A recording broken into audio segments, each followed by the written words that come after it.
Hello and welcome to BYJU'S IAS. Let's take up the analysis of today's The Hindu newspaper by looking at an article from the front page of the Delhi edition. In a major ruling, the Supreme Court has decided to take a relook at the 50% cap on reservation, and it has sought the opinion of all the state governments in this regard. See, under the Indian Constitution, Article 14 guarantees right to equality, and it provides for equality before the law and equal protection of the laws. Then Article 15 of the Constitution prohibits the state from discriminating on the grounds of religion, race, caste, sex, or place of birth. And Article 16 mandates the state to provide for equal opportunities in public employment, and these fundamental rights are in line with the ideal of equality that has been laid out in the preamble itself.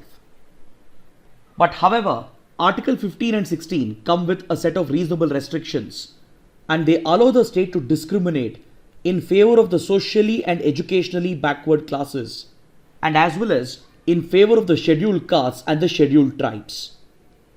This basically allows the state to take up affirmative action in favor of the most backward and oppressed classes in order to deliver social justice to them and bring them back to the mainstream.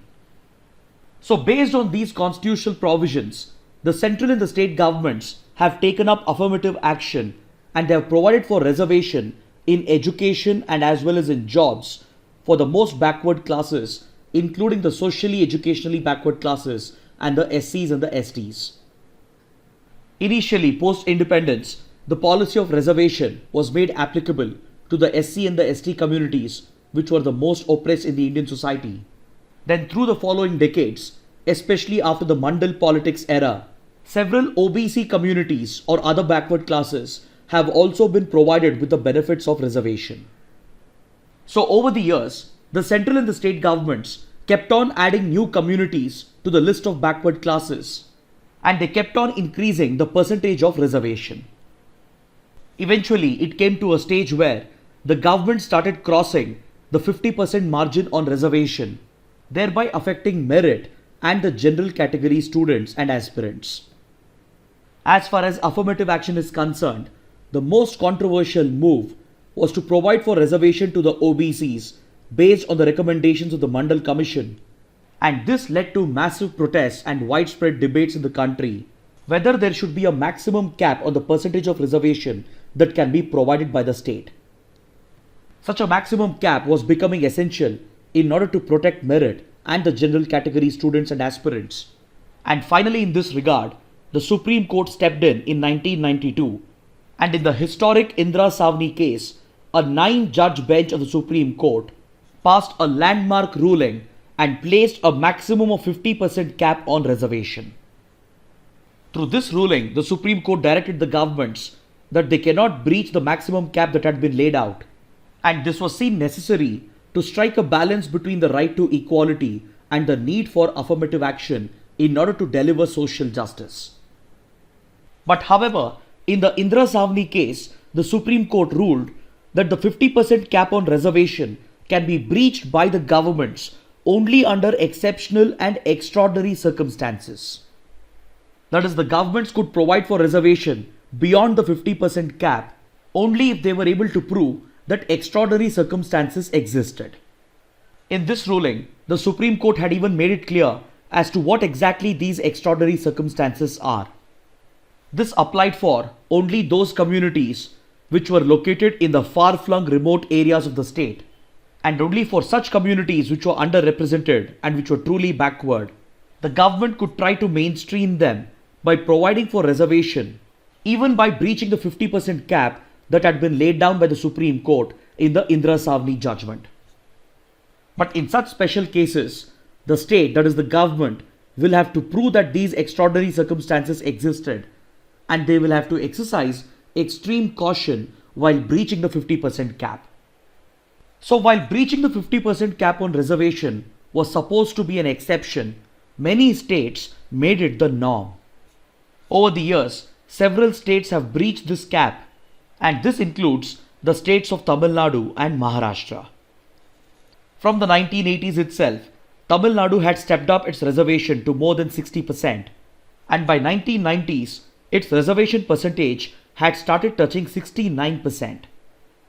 Then following the Indira Sawhney judgment, to shield this reservation and to provide it legal backing, the Tamil Nadu government brought out an act in 1993, and through its influence on the central government, it ensured that this legislation was placed under the 9th schedule of the constitution in order to protect this from judicial review.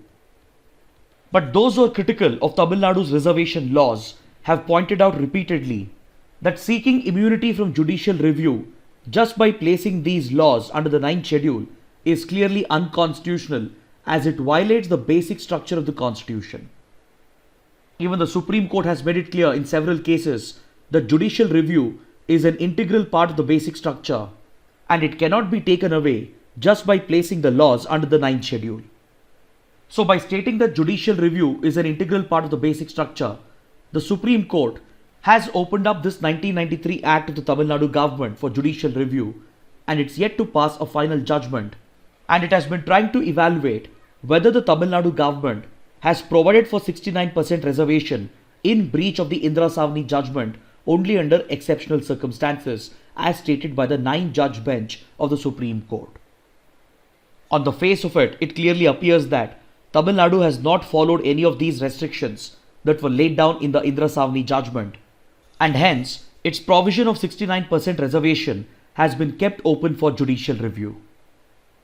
Then apart from Tamil Nadu, the government of Maharashtra introduced a law in 2018 known as the Maharashtra State Reservation for Socially and Educationally Backward Classes Act in order to provide reservation for the Maratha community, and hence this law is often referred to as the Maratha quota law.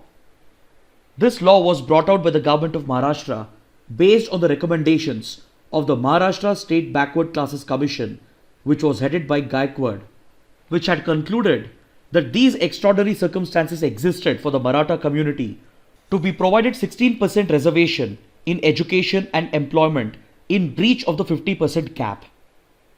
Based on this recommendation of the Gaikwad Commission, the Maratha quota law was brought out by the government of Maharashtra, but this was immediately challenged at the Bombay High Court, as it was taking up the total percentage of reservation in Maharashtra to more than 65%. The petitioners in this case had argued that the Maratha community constitute at least 30% of Maharashtra's population, and by no means they are a minority or a backward community. They had argued that providing reservation to the Maratha community in breach of the Indira Sawhney judgment was not justifiable because the extraordinary circumstances stated by the Supreme Court in the Indira Sawhney judgment did not exist for the Maratha community. But in 2019, the Bombay High Court upheld this law, but however, it reduced the percentage of reservation from the 16% that was recommended by the Gaikwad Commission to 12% and 13% in education and employment respectively. But the petitioners, who were not satisfied with this ruling of the Bombay High Court, they took up the matter to the Supreme Court, and they challenged the Maratha quota law on the grounds that it was a direct violation of the Indira Sawhney judgment, and hence they had sought the Supreme Court to declare the Maratha quota law as unconstitutional. So while examining this case, the Supreme Court has decided to bring up much larger questions related to the topic of reservation and affirmative action, and a 5-judge bench of the Supreme Court has ruled that it would like to take a relook at the Indira Sawhney judgment, and in this regard, it has sought the opinion of all the state governments and not just from the Maharashtra government. Based on the feedback received from the states, the Supreme Court will have to set up a much larger bench than the 9-judge bench of the Supreme Court which passed the Indira Sawhney judgment. In this ongoing case, the 5-judge bench of the Supreme Court has observed that in the light of subsequent constitutional amendments, judgments, and changed social dynamics of the society, it would like to take a relook at the 50% cap on reservation that was placed by a 9-judge bench of the Supreme Court in the Indira Sawhney case. Plus, the Supreme Court would also like to examine whether the conditions that were laid out in the Indira Sawhney case were met by the Maharashtra government while passing the Maratha quota law. it will try to check whether the exceptional circumstances existed and whether the state government had exercised extreme caution. Then along with this, the Supreme Court is looking to take a relook at the 102nd Constitutional Amendment Act to determine whether it deprives the state legislatures to identify the socially educationally backward classes and provide for reservation within the legislative domain of the state. Because this Constitutional Amendment Act introduced Article 338B and Article 342A of the Constitution. Under Article 338B, the National Commission for Backward Classes was set up with constitutional status. And under Article 342A, it has been stated that it is the President who has the powers to specify or notify the socially and educationally backward communities in a particular state. And it also states that it is the Parliament which has the powers to include a community in the central list for socially and educationally backward classes for the grant of reservation benefits. So now the Supreme Court wants to examine whether this constitutional amendment and whether these two articles infringe upon the powers of the state legislature to declare a community as backward socially or educationally and provide that community with the benefits of reservation within the state. Because of the introduction of Article 342A through the 102nd Constitutional Amendment Act, it's not clear whether the state legislatures have the power to include a socially educational backward community under the reservation list. Because this article only talks about the powers of the President and the powers of the Parliament. So the Supreme Court is trying to examine whether this article, that is Article 342A, whether it infringes on the federal structure of the Constitution and whether it takes away the powers of the state legislature when it comes to providing reservation for a community within the state. So these legal and constitutional questions that have been raised by the Supreme Court have great ramifications for the fundamental rights that are guaranteed under right to equality and as well as for the policy of affirmative action. And to obtain further clarity on this sensitive topic, the Supreme Court has invited suggestions from all the state governments. And based on these suggestions, the Supreme Court is going to set up a bench much larger than the 9-judge bench that had passed the historic Indira Sawhney judgment in order to review the 50% cap on reservation. Next, we have a related article on the editorial page which evaluates the controversial Haryana State Employment of Local Candidates Act of 2020. This legislation was recently passed by the Haryana State Legislature and it has even received the assent of the Haryana Governor. This law proposes 75% reservation in jobs in the private sector for the native residents of the state in all positions where the gross monthly salary is less than 50,000 per month. This law has been brought out by the Haryana government in the name of creating jobs for the local youth by mandating the private industry to prioritize them over the hiring of outsiders. This law mandates the private companies to register every employee earning 50,000 or below on an official portal. It would be the responsibility of the private companies to ensure that 75% of the vacancies are offered only to the local residents, even at the cost of removing the existing outside workers. So under this new law, only 25% of the vacancies shall be left open for the outsiders. And if in a company, the number of outsiders are already more than 25%, then those non-resident workers will have to be removed from their position and those vacancies will have to be offered to the local youth. The law does provide for an exemption for enabling the industries to hire outsiders, but the private firm will have to prove that the desired skill set is not available amongst the local youth.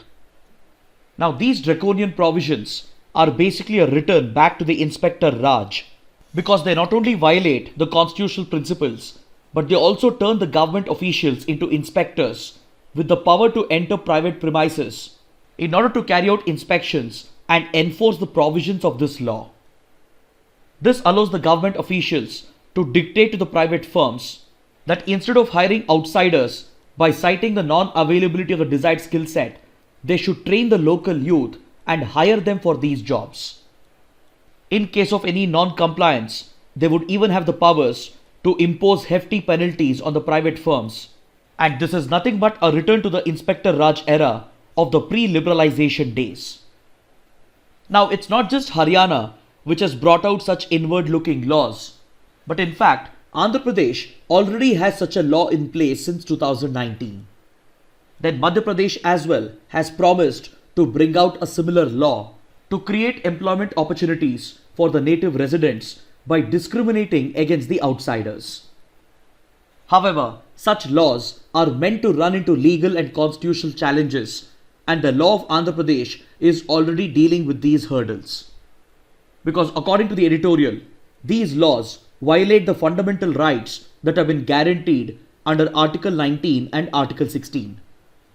Under Article 19, we have Clause 1 Subclause G, which guarantees the fundamental right to profession, which allows the citizens to practice any profession, trade or business.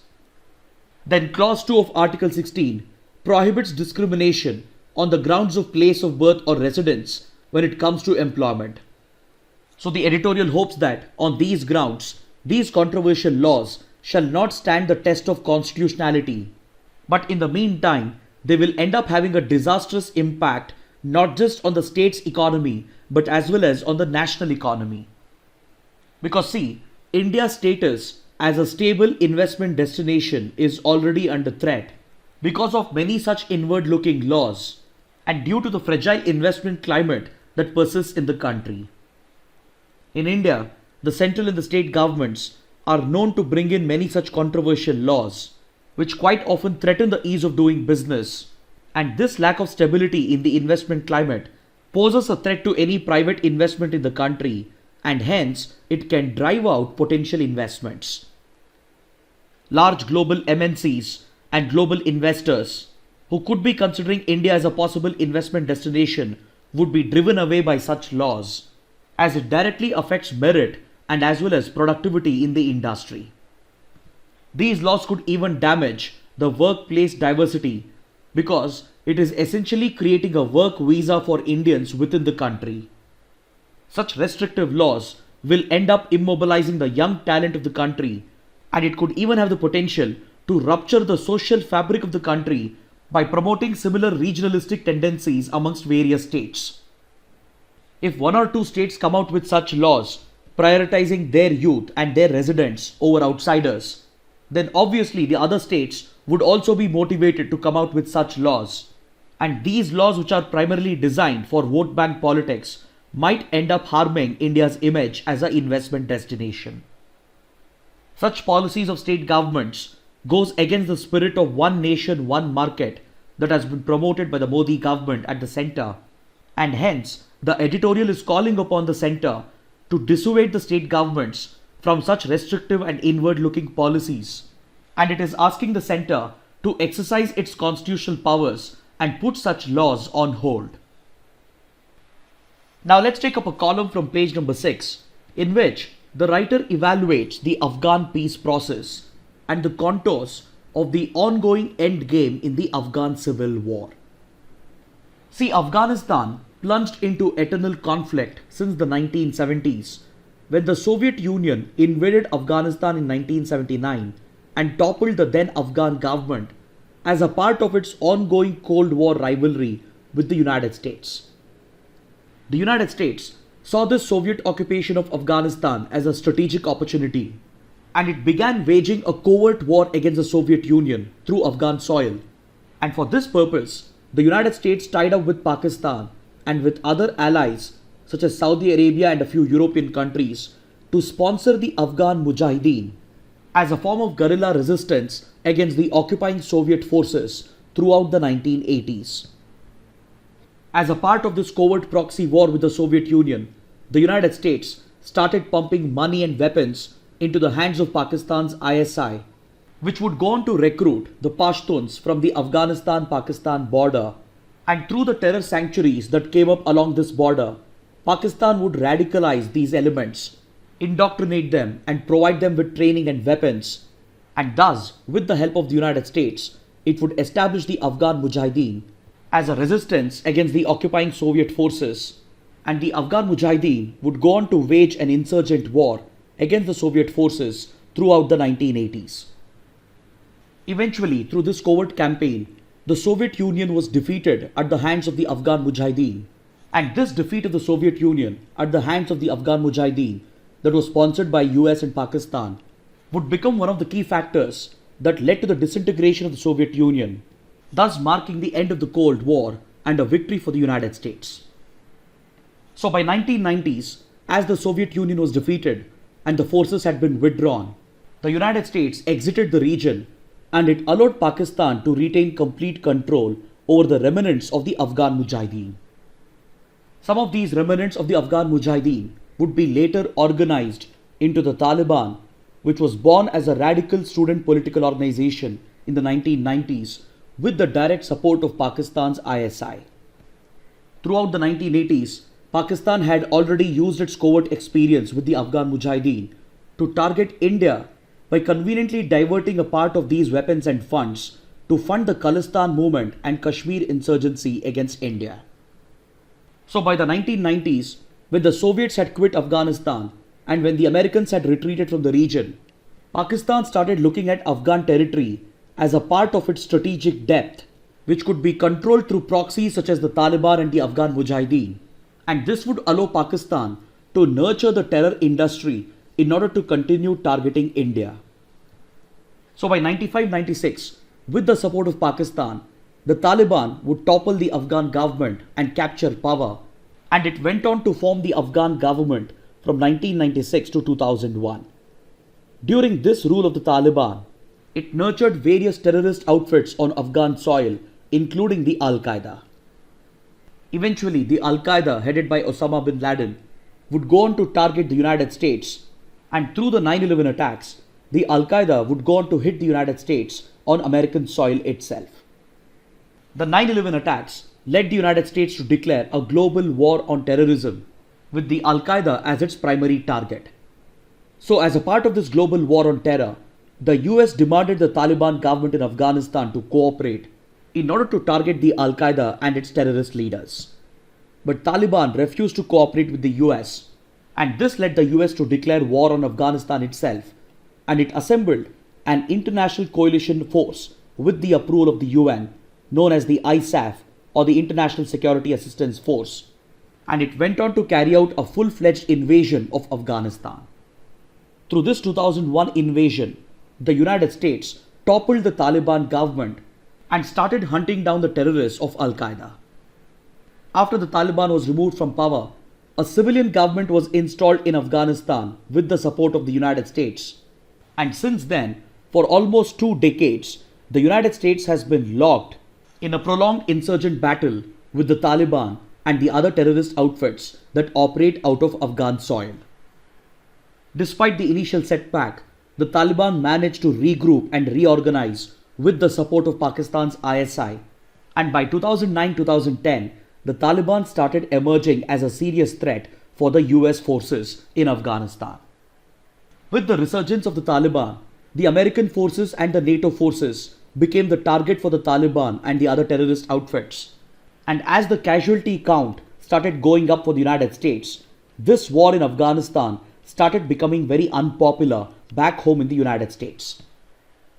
Considering that thousands of American soldiers had been killed in this conflict, and with the US nowhere closer to achieving its objectives of stabilizing Afghanistan, the then Obama administration started drawing up an exit plan in order to pull back the American troops, because this American involvement in Afghanistan had become extremely unpopular back home in the US.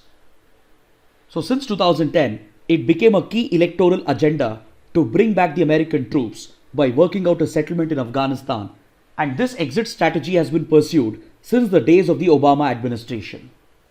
So basically, the Americans were desperately looking for a face-saving exit, and eventually as the Taliban became stronger and started controlling most of the territory in Afghanistan, the US became willing to negotiate with the Taliban itself. So following few exit attempts made by President Obama, the next president, Donald Trump, opened direct talks with the Taliban and even appointed American diplomat Zalmay Khalilzad as a special envoy to lead these negotiations with the Taliban at a neutral venue such as Doha. At the capital of Qatar, these negotiations took place between the US and the Taliban. And finally, at the beginning of last year, the Doha Agreement was finalized, which essentially worked out a peace deal between the US and the Taliban. As per the peace deal, the US is supposed to withdraw all the troops from Afghanistan by May 2021. And in return, all the fighting parties have called for a ceasefire, and they not only agreed to release each other's prisoners, but the Taliban has also promised in return to not allow Afghan soil to be used for terrorism against the Western countries. Then along with this, the Taliban has committed to hold intra-Afghan talks and negotiations with all the political stakeholders in Afghanistan, including the political parties of Afghanistan and the Afghan civilian government, in order to work out the political future of Afghanistan. But despite putting in place this peace deal known as the Doha Agreement, the Taliban has backtracked on its commitments, and throughout the last 1 year, it has continued to step up its terror attacks in the region. And even the promised intra-Afghan talks, even though they began, it hasn't made much progress.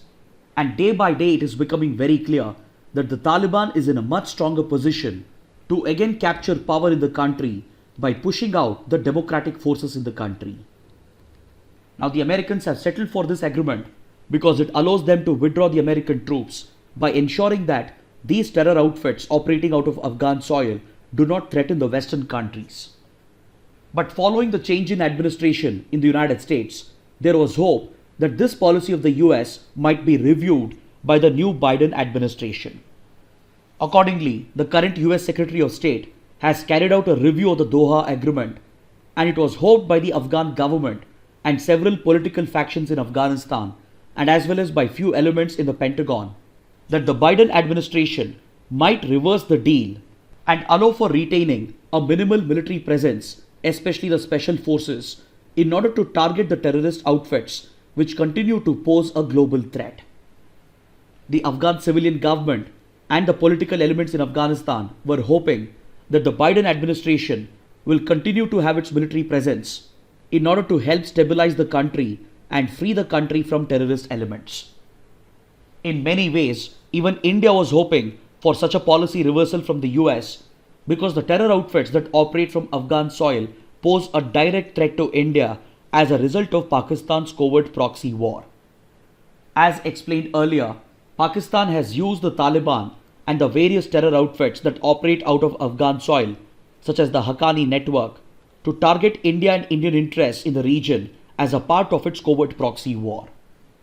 But to the disappointment of India and the Afghan government and several other stakeholders in the stabilization and peace process of Afghanistan, the Biden administration has given out signs that it is likely to continue the policy of President Trump and President Obama, and most likely it's going to go ahead with the peace agreement that it has struck with the Taliban.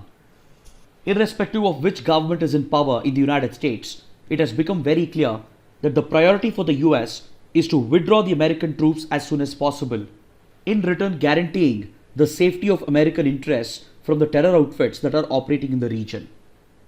So this leaves the other stakeholders such as India, the Afghan government, and the democratic nationalist forces in Afghanistan vulnerable to the activities of all these terrorist outfits which are operating at the behest of Pakistan. India, on the other hand, has invested heavily in Afghanistan since 2001, that is after the civilian government was installed, and it has gone on to build very strong relations with the Afghan civilian government.